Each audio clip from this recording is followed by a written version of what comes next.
amma simbilidha waan qabdan amma tokko keessa qabdan bakkeen amma asitti qabxiin isaa akka hin mul'anne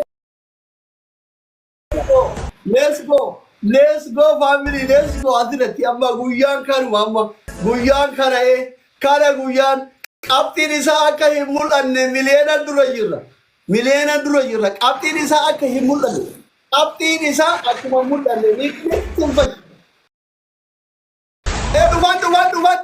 dhufan jarri badaa dhumaara jarri dhufan addan kutina har'a mooyamuu qaban dhufaa jira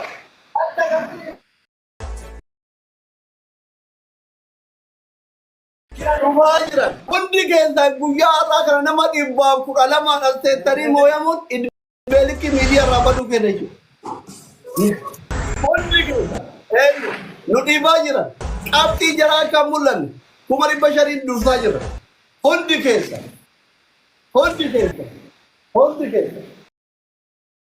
Keenif SMS jechuudha. Baay'inni waa tokko fayyadu tisiisaa fuunaan jedhaa bulanii abufaannoonis dheeraa jechuudha.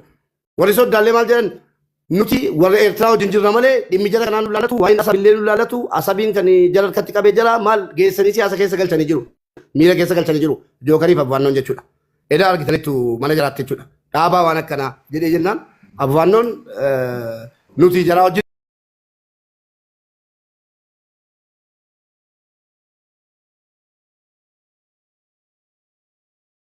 dhaadna malee isin hin beeknu maaloo jedhee dhaadataa ture.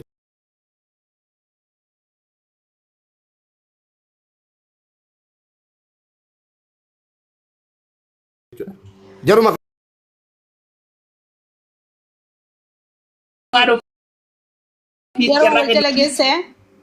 asli yaami namallee gabbuusi asli na haasaa wagaa fi kan asli asbaasi jala naasayina tartiiba naasaa asliin hin jira aslii waa sirreeffataa jira mushurraadha xiqqoo miira keessa waan jiruuf miira keessa akka hin baane fi asliin hin jira waan ta'eef isin tartiiba naasaa jala naasayina elu welcome.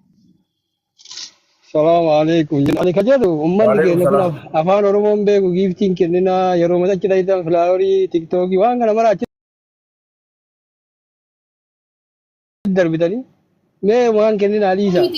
Jala kanatti as jalatti yoo bitatanii jalan harkaa seenti ta'a bar as jalatti yoo waan bitan ta'e harkaa seenti ta'a as jala teessanii hin bitina giftii as keessa bayaati bitaa deebi'a.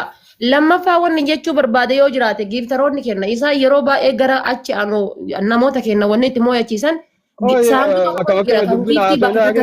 adafaatee moo akkanuma ol keessaa sun nagaatti abba. Tartiiba naasaa elu soori adafaata yeroo kenniif dubbadhu ilu.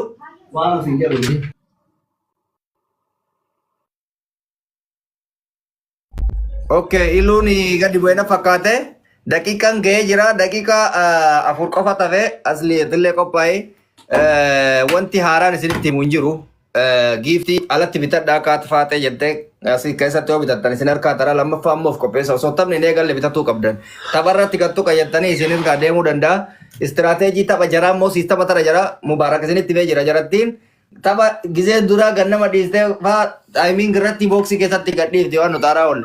Geemin immoo akkuma asliin jedhee mallee akkuma inni jedhe lakkoofsani mul'ata akka duraanii sanasi waan ati ittiin caalteetu mul'ata. Asillee ta'ee achillee jechuudha.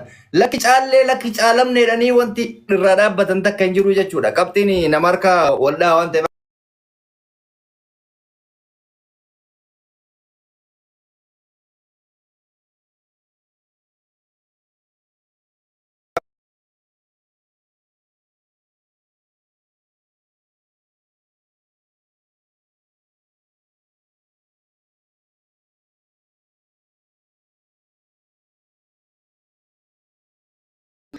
Ammuma of qopheessati carraa nama birootiif dabarsina 100 barbaanna nama armaji. Asirratti fufi.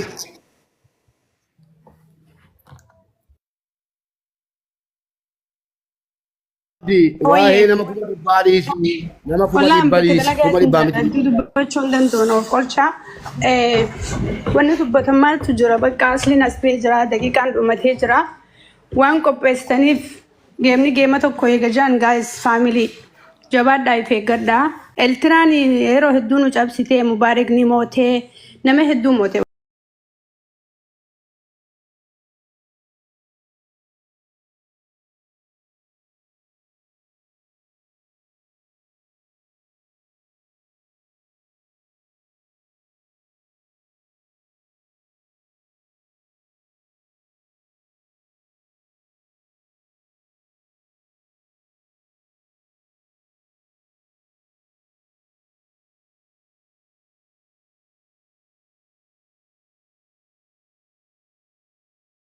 Ijoolleen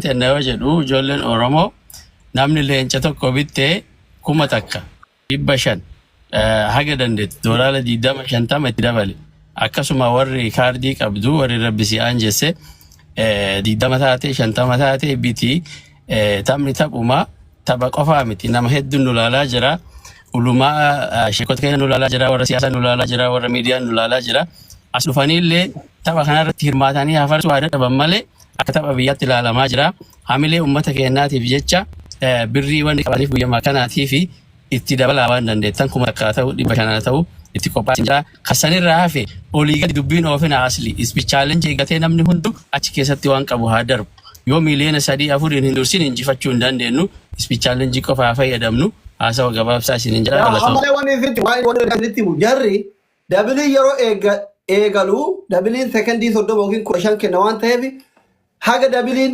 sekondii 5 hin kennan qabdi achi yoo laaltan jechuudha. Isin bira tarra jettanii ayoo jettan jarri walii hidhaniitiin bakka tokko sekondii 5 gilee dabiliin hafe miliyoona gadhiisan kama qabxiin jira tarree duubatti wannoo taanee agarraa jechuudha. Soo kanaafi wanni isin godhuu qabdan nuti warri akka carraa kiitaniitiin bakka tokko leenca 3-4 yoo giiftii haa keessaa qabdan bakka tokko kennuu beeytan alhamdulillah warri kennuun beene lik start dabil taananii dabilii start eegallaan wajjin eegala bakka hunda akka sadarkaa neetworkii keessaniitiin eegala waan ta'eef galatooma. Fayyee galchee dhabe bakka osoo barreessaa turte na fakkaata I think. Ati jette kanarratti asli yaada ati jette kanarratti amma wanni kun nama baay'eedha neetworkiin istaak ta'e ispi challenge dabilii eeguu namni marti hin danda'u akkas goona jennee gizee hedduu fayyadamne wanni ta'u maali daqiiqaa takka dabilii jechuun daqiiqaa sanatti waan qabu namni yoo darbe bira taraya giddi jecha waan hin qabne hin fidan laal yeroo san wanni bitaa dabilii irratti darbanii tawakkaltu jechuudha taphni tapha tokko dabilii sakandii 5 yoo isin lakkaa'e sakandii 5 lakkaa'ee dabilii ta'uu yoo mirkaneeffattan achi keessatti darba abaabota akka qabaattanii leenca qabaattanii achi keessatti darba kanarra ammallee irra deebi'ee isin himu abaabota akkamaan taane namni as jala jirtan waan qophifatanitti waa dabala galatooma. Galatooma thank you so much ulfaadha. Ayyee. Fayyee ergeerraan galche. Wala garra.